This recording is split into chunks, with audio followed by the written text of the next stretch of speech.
Giving Denver a shot tomorrow night at Alabama State there. Yeah, hopefully we'll get as many kids, get as many in as we can. But Denver will start the game, and hopefully he builds off of last week's midweek against Southern. Feel like kind of weight's been lifted after this past weekend?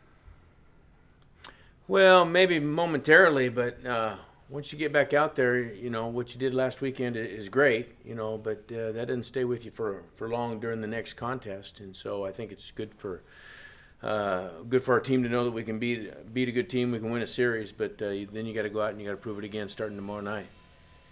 I know sure both have been pitching really well. Pretty much everybody out there is performing pretty at a high level. Do you have like clear defined roles, or like what's your philosophy on that? My philosophy is a couple things. One, I think it'd be really good if you did have defined roles. I think it helps if you have a little bit more depth left-handed than what we have to really clearly define them. I think it helps if Spencer Price is healthy and you're clearly defined in that regard as well.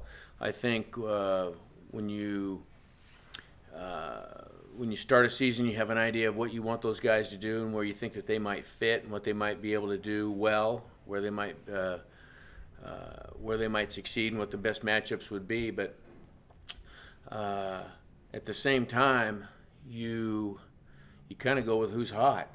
You know, when guys are getting guys out, you know, kind of like the same thing you do with hitting. You know, when guys are doing well, so that's what leads you to leave Gordy in, not bring in Blake, because the last couple of times Gordy's been in that situation, he's been successful, and you just kind of go. It's not exactly what you might think of in terms of set roles, obviously, but as a whole group of kids, those guys are doing a really good job, and they're performing at a pretty high level.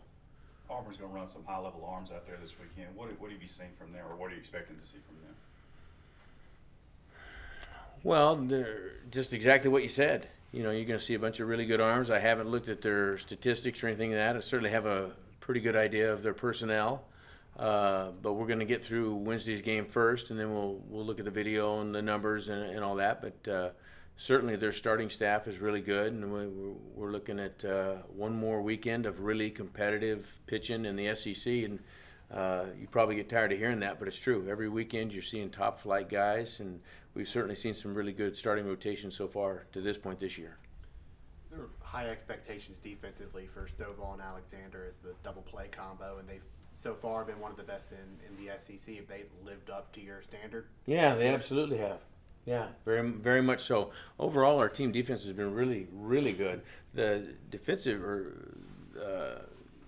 percentage numbers are skewed a little bit because our pitchers have made so many years early in the year. But our position guys have done a really good job through the course of the season, 33 games into it.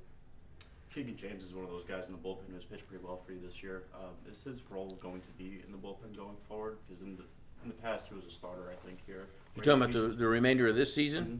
Yeah, I'm not looking to replace any of those guys right now, but you never know where things are going, who's going to stay healthy and who's going to continue to do well. But nobody's nobody's invincible, and things are always in flux. But right now, I'm happy with where the starting rotation is, and happy with what Keegan's doing. He's pitching really well for us. You mentioned the call-in show last night about deciding almost game to game, week to week, about how you handle third base. I mean, do you think that's going to continue with two freshmen out there battling through the whole season? I hope so. You know, I mean, not that I'm opposed to putting one guy there and just living with it, but I think if you have a couple of options, I think it helps. I think as long as you've got a couple of different guys that are capable of playing the position at a high level, or two guys that continue to get better, I think it's best for your club. I guess in baseball, momentum is what you did today. It's not really there, but still, how much can this team build off that series this past weekend? I think that's what we needed. I think that's what we needed as a club. I think it puts a lot of confidence in us, and it lets us know that we are a team that can make a run with all these other teams. I mean, I believe that we could have the whole time, but I believe that made the team believe that we are good. It also showed that y'all handled the frustrations of the Missouri and LSU series, were just one play maybe from taking a couple of series there. I mean, that's just baseball. It's a game of failure, and I mean I truly believe that we've done a great job of handling it and staying in the game. But yeah, like I said, it's just this series this past weekend has made us come to realize that we can be who we want to be.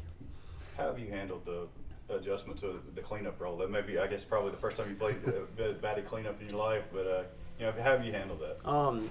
I actually batted cleanup a little bit at the end of the year last year, but it's just a role. I mean, I go up there. I try not to think too much about it. I try to go up there and go about every at bat the same way. I mean, it doesn't really matter where I'm at in the lineup. I'm just trying to help the team and get a hit where I need to, or driving a run if I need to.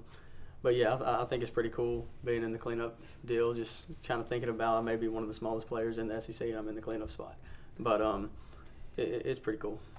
Even though the offense, besides Jake, obviously most guys have been inconsistent there, is there still kind of a threat there because teams never know who's going to show up? Like this past weekend, Tanner Poole shows up, Luke shows up. Just at the most unexpected times, guys are coming through. Again, it's baseball. I mean, that's the beauty of the sport is you can have a bad day, and the next day you can go 5 for 5, and it changed the whole outcome of the game. But I mean, I think we do. I think we're gonna make a stretch where our lineup's gonna get a lot more consistent, and we've been working like crazy to make that happen. But yeah, I think coming forward throughout these next few series is that we're gonna be a little bit more consistent as an offense. I know you were looking forward to being part of the double play combo with Luke, and y'all are up there in double plays turned right now. Has that been as fun as you imagined it would be? Oh, it's awesome. I mean, it's almost like if there's a ground ball hit right here with a runner on first, and there's a double play getting turned if it hits the middle, and it's I don't know. Me and Luke have talked about this whole deal being in the middle together our whole life that we've known each other, and it's just cool to be able to live it out right now and being able to look over there and see him every day. It's cool just because me and him are best friends. We live together, and it's cool to go home and talk about and all kinds of stuff. We try to work on at practice, just making like dirty double plays. It's just cool looking, and we're trying to see if we can implement those in the game. But that really doesn't matter. It's just I've got complete trust and confidence that if a ball's hit to him, he's going to get it to me, and if I get a ball hit to me, that he's going to turn it. So we trust each other, and yeah. So there are highlight reel double plays out there that we haven't seen. Oh yeah, there is. There is. So how do you two old guys in the middle help the freshmen on the corners with all their ups and downs that y'all went through years ago yourselves? Yeah, we just try to keep them confident, try to keep them upbeat. We tell them not to get down because I mean I've been there. Luke's been there. It's handling failure is a real struggle in baseball because I mean you fail 7 out of 10 times, you're considered unreal. But yeah, that's just something that me and Luke go through day in and day out, talking with them about is staying up, staying positive. You can't get down on yourself because, I mean, baseball is just a mental game as it is a physical game. So, if you think you can't do it, then it probably won't happen. So you got to go up there and stay confident. So that's what we try to I know we ask you batters this every week, but I think it kills on week to week. How much do y'all know that just a couple more runs with that starting pitching, y'all could really take a load off them? Oh, yeah. I mean, and that's the thing we talk about. It ain't like we're up there not trying to get the runs across. I mean, it's just sometimes it just doesn't happen. But yeah, that's what we've talked about. That's what we've been working on is situational stuff.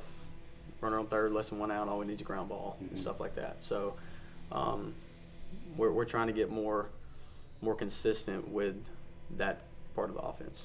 You're going to see some quality arms this weekend at Auburn. What do you remember about past appearances against those guys? What are you expecting to see this weekend? I'm expecting to see their best. It's crazy because I've got a cousin over there that is on their staff with the pitchers, so I haven't really talked to him or nothing like that. We ain't trying to do none of that stuff. But yeah, I mean, he said they're competitors, and they're going to get on the mound, and they're going to throw the ball. They're going to throw strikes, and so I mean, I'm fully expecting to see their best, and hopefully we bring our best.